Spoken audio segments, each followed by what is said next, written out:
Ah, sunflower, weary of time, William Blake writes, his eyes on the visionary territory toward which the great yellow flower turns as it follows the steps of the sun, seeking after that sweet golden clime where the traveler's journey is done. In contrast, A.E. Housman begins one of his bittersweet lyrics with a nostalgic rather than prophetic gaze. Into my heart an air that kills from yon far country blows. What are those blue remembered hills? What spires, what farms are those? These two slight little poems establish the poles of the lyric cosmos.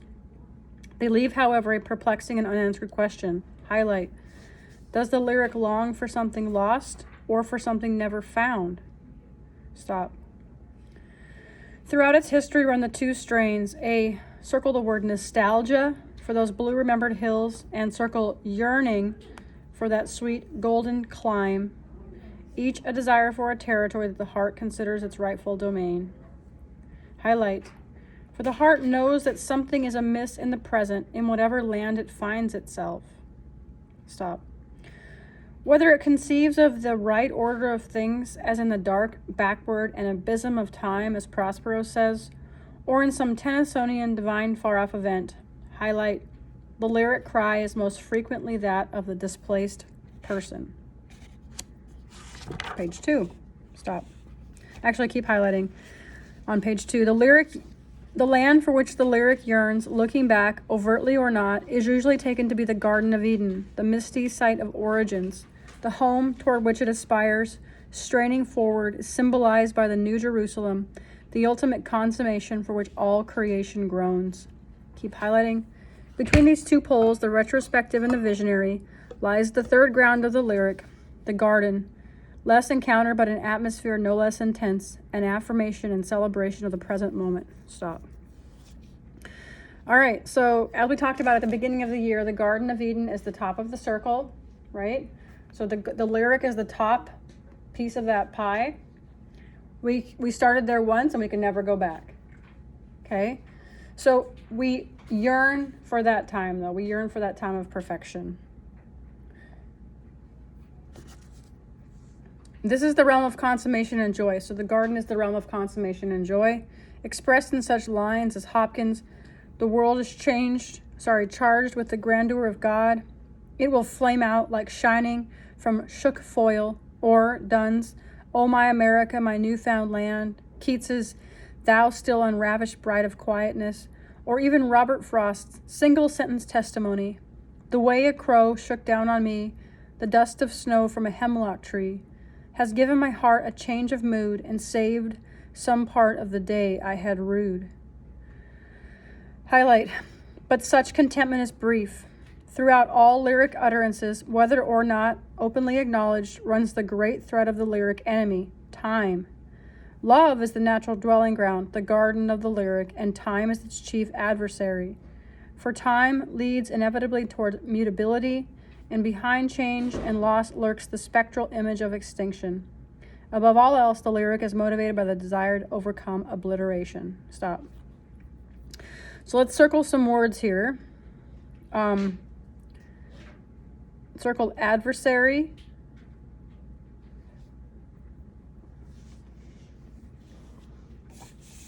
Circle mutability.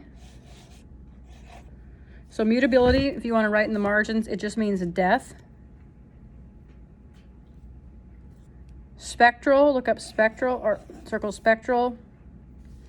And circle obliteration. You know what obliteration is, right? Obliterated, just to take something out completely. So these are all synonyms for death. So if you'll circle the word time there and write in the margins that time equals inevitable death.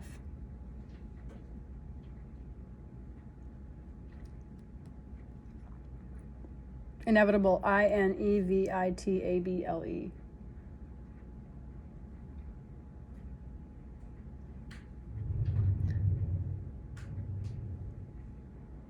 And then underneath that, write lyric tries to overcome death.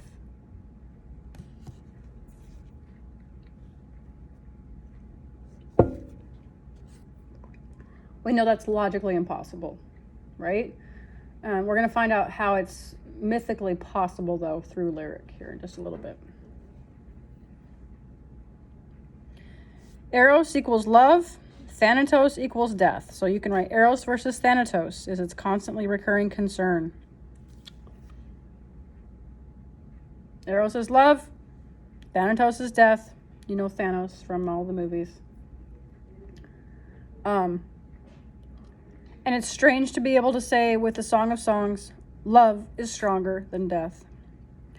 Shakespeare's entire sonnet sequence is concerned with the menace of temporal, circle temporal, that means bodily, of the body, ravages. Oh, how shall summer's honey breath hold out against the wreckful siege of battering days? ? His speaker queries, circle queries, it means asks. As does Andrew Marvell's urgent lover in his Carpe Diem. You know what that means, seize the day. Did you know that?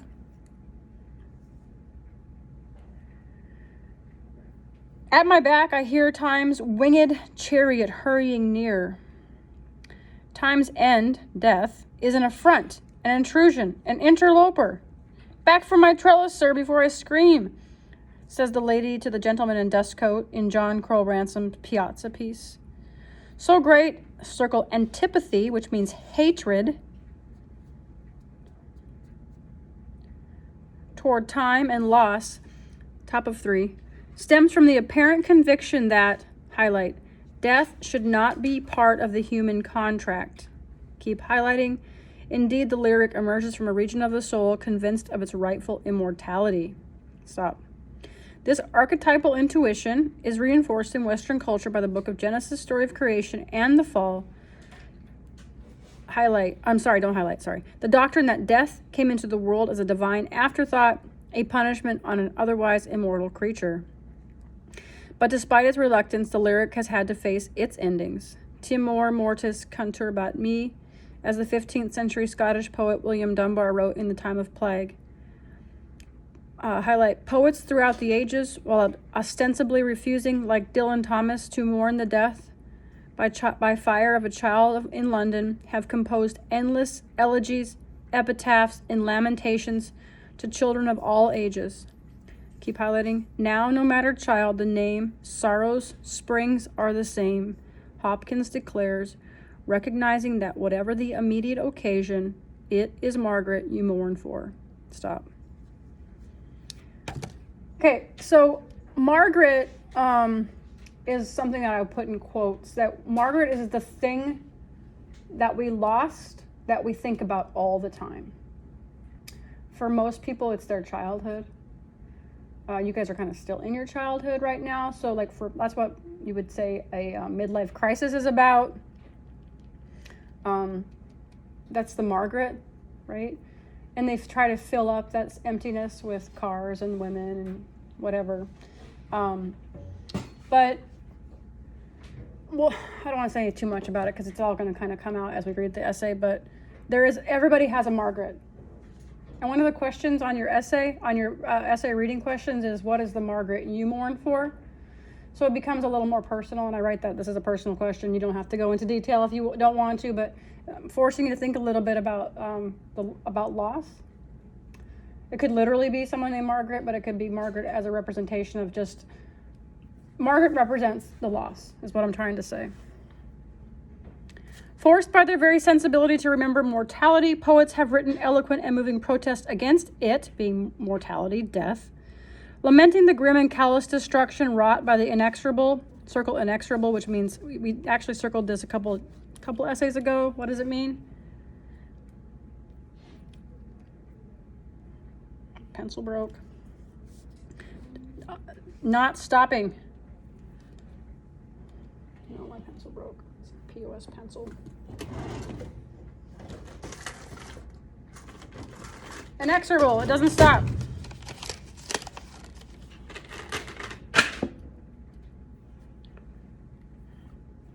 Chronological process. Basically, time never ends. How with this rage shall beauty hold a plea? Shakespeare questions in Sonnet 65. proffering his answer with little apparent hope. None. The question is none. Unless this miracle have might, that in black ink my love may still shine bright. Highlight. Throughout the ages, lyric poets have protested in black ink the affront of mortality, sometimes writing frantic carpe diems with their pretended hedonism as though reacting to a primal wrong. Stop. Did I highlight? Did I have you highlight? Okay. None of the other genres confronts death quite so openly as an affront. What's an affront? It means like a battle.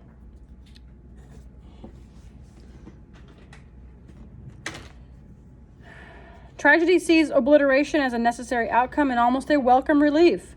Comedy merely pretends to believe in death's existence and overcomes dying with love and images of resurrection. Epic fights extinction as a dreaded adversary, as Achilles battles it all through the Iliad, finally confronting death in mass at the river's edge, filling the stream with corpses. Highlight. But lyric is taken aback by mutability, death, grieves over it, views it as something amiss, not the necessary course of events. Keep highlighting. Do not go gentle into that good night, Dylan Thomas advises from deep within the lyric territory. Rage against the dying of the light. Stop.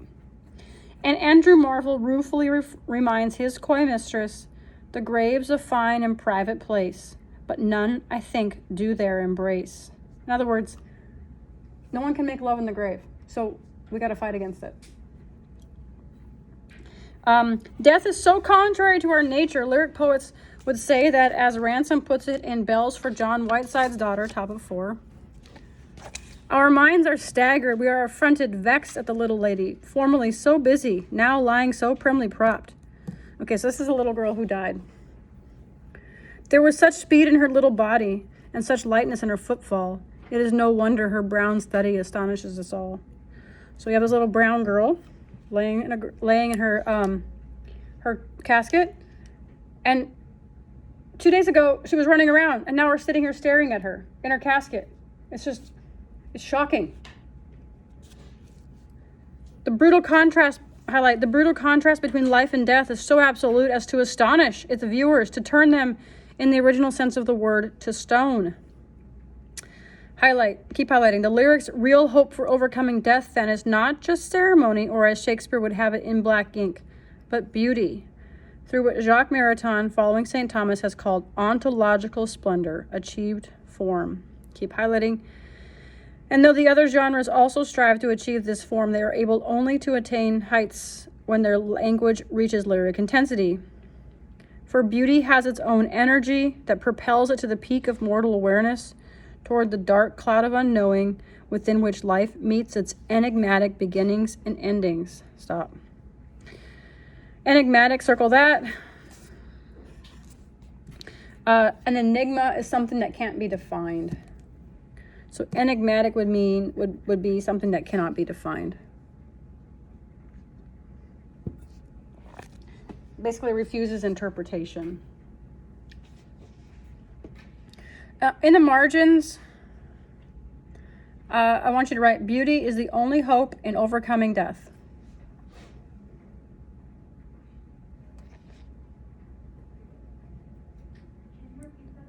Beauty is the only hope in overcoming death.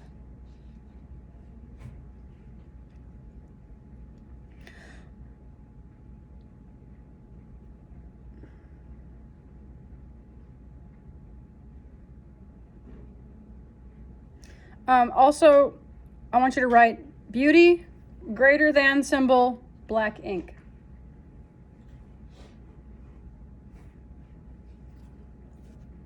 Beauty is greater than black ink. Sure, you can be written down into all of eternity, like if you're Shakespeare and you're writing a poem about your lover. But unless it's beautiful and has art, an artistic quality to it, it's not going to be remembered. Like, I could write a poem about my husband and it'd be bad and no one would remember it because it's not art. Like, it has to be beautiful. It has to be sublime. It has to be astonishing.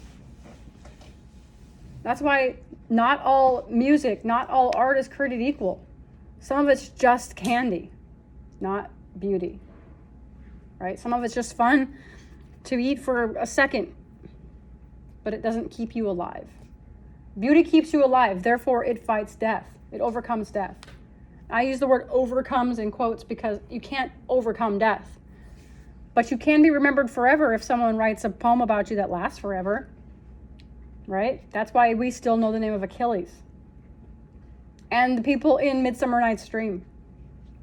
Because it's beautiful.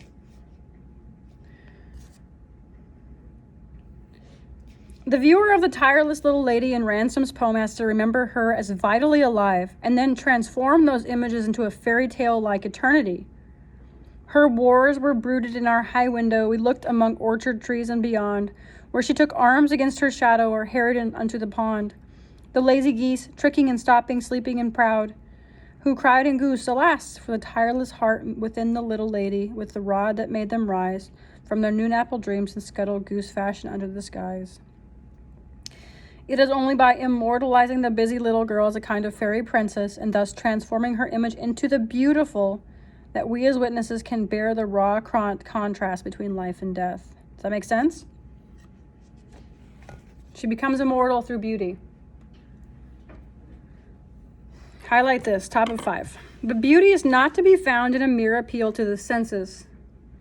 Beauty is the splendor of form, the radiant ontological breakthrough in which flesh encounters spirit. Thus, lyric seeks the place where human nature encounters immortality, the obscure realm where the imago Dei still resides.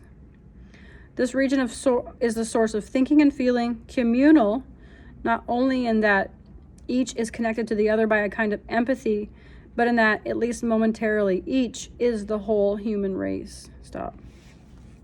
Okay, so we know what ontological means. We've talked about it all year. What's it mean? All at once. To know a thing all at once, right? So then it says that beauty breaks through and surprises us all at once. It shocks us. When you like a song right away, it's probably artistic and at least in some way contains beauty. And what she's trying to argue is that humans know the difference between entertainment and art.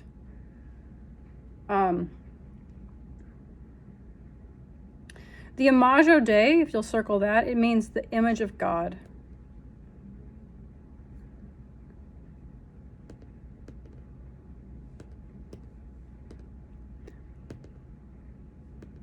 People argue why we need the arts or why we need humanities and literature. This is why. Because life really just is a ticking of the days until you die without art. Isn't it?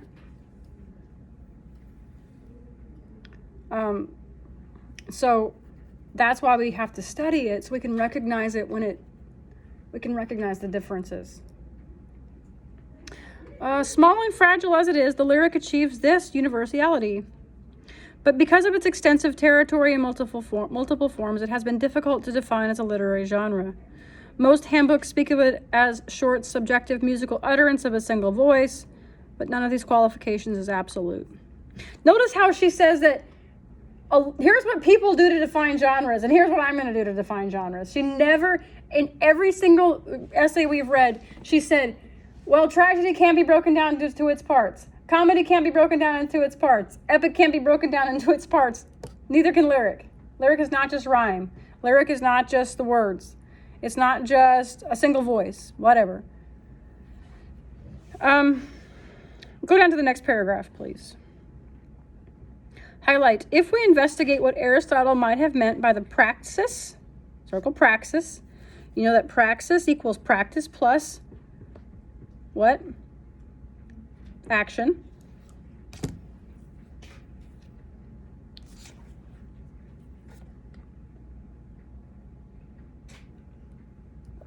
Of the different genres, it is easy to see, keep highlighting, that the basic inner movement of tragedy is loss, comedy, restoration. It may not be quite so simple to discern the action of epic, which is the general which in general concerns a people's farewell to an old way of life and its struggle to achieve something new. As for lyric, though no one has really tried to ascertain its determining praxis, the fundamental action at its base seems quite obviously to stem from eros. Stop. Eros is what? Love. But genre determines more than thematic characteristics. In fact, the four kinds are so ontologically distinct that they seem to exist in separate worlds, so to say, where the laws are different and particular standards of behavior are required. For instance, the daughter figure is at risk in both tragedy and epic, but cannot be harmed in comedy. One can commit adultery with more or less impunity in comedy and lyric, but not in epic or tragedy. To understand the completeness of the perspective from which each genre views human experience, one has to resort to a geographical metaphor, top of 6. Highlight. What country, what territory is inhabited by each? What are its laws? What kind of land are we in when we step into its bounds? It seems important to understand this virtual territory of the several genres, since the images evoked by each are governed by to a large extent by the terrain in which the action takes place, the fundamental movement of the human spirit. For instance, tragedy occurs largely within the family in a symbolic time when the oikos, home, is giving way to the city, polis. A time, however, when the fatal obligations of honor require immediate and violent redress. Comedy depicts the intricacies of community behavior, enduring and finally prevailing from within the imperfect city, where patience and hope enable fortune, rather than fate, to work her benevolent tricks. Epic, looking back to an exhausted order, speaks from within a devastated land and works toward the founding of a new order that is more an ideal than a possible achievement. Keep highlighting. But as for lyric, what is its territory? Since its basic action is eros, a yearning for limitless freedom, its virtual fictional territory seems to be prior to the city, in an innocence prior even to marriage and the family. Stop. The great traditions of love poetry seek not so much to possess the lady as to declare devotion to her and praise her beauty. And admittedly, though lyrics are many times written from within a city, ostensibly celebrating or lamenting specific actual occurrences, their true location, their nostalgia, is for some sort of original freedom, the realm of unfettered love and timelessness outside and prior to the city's laws. Highlight. The lyric comes from a place in the soul stubbornly convinced that we were born not for law, but for love, not for death, but for innocence and clarity. Metaphorically, then, the lyric arises in a psychic realm that can be called the garden. That place that was our home before the fall, and that we attempt to replicate as enclosed places from within the city. Stop. Ignoring every scientific argument to the contrary, the lyric persists in reverting to this original time of blessedness. Czesław Miłosz, commenting about our enduring fascination with the story of the expulsion from the Garden of Eden, writes,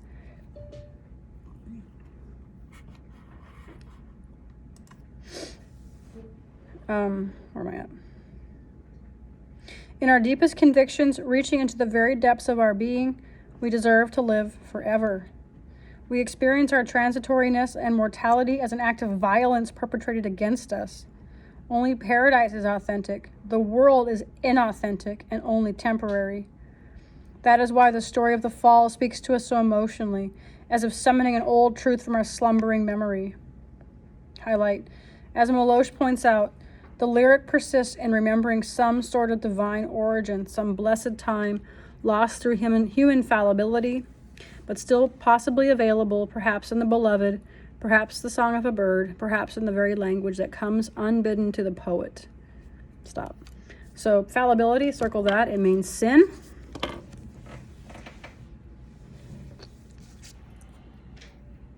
We'll do one more paragraph. One more paragraph. Highlight. Thus, lyric wants us always to remind us of something forgotten and to conduct us to the way we were. Stop. The dazzlingly bright original blessedness and the way our hearts still are in their innermost recesses.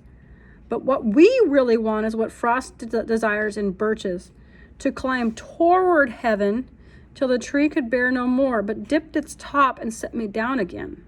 Highlight, for lyric is intimately concerned with incarnation. Circle incarnation. Stop. Thus, we want no fate to willfully misunderstand us and turn us into pure spirits. Indeed, he concludes, in Birch's, highlight, earth's the right place for love. I don't know where it's likely to go better. Keep highlighting. The lyric is privy to a secret about even divine love. It longs for incarnation. So the paradise toward which lyric poetry leads is eminently earthly, a memory of original blessedness embedded in matter. Stop. That's a very profound statement, because what it's saying is, if you'll circle incarnation, it means to assume a bodily form.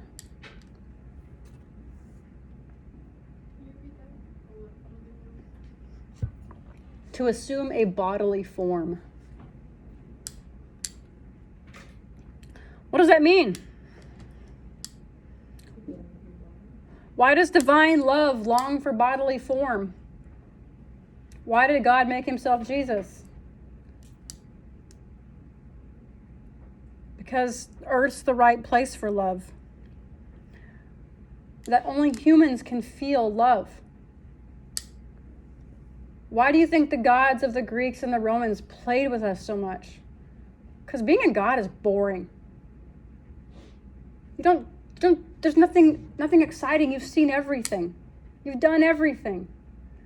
So only when you can come down into the realm of the humans and play with us, sometimes hurt us, a lot of times hurt us, do you start to feel anything? I think that's why, and this is just my own opinion, but it feels like that's why people are so scared of death, because they don't know if they'll be able to feel anything anymore. Because if you believe in a divine afterlife, that's great and everything, but can you feel anything there? Can I still visually see my loved ones? Can I feel the love for them? Or if you don't believe in an afterlife, you're just dead, and then you don't feel anything at all either.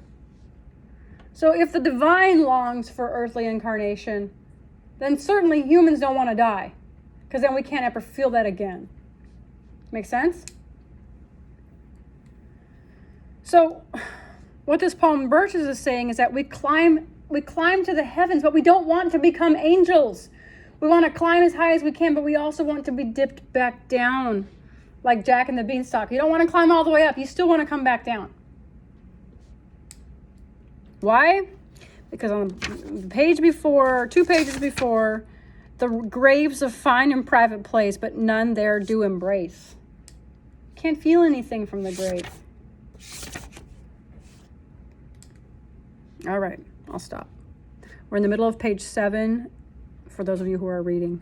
We'll pick it up there on lyric number 2.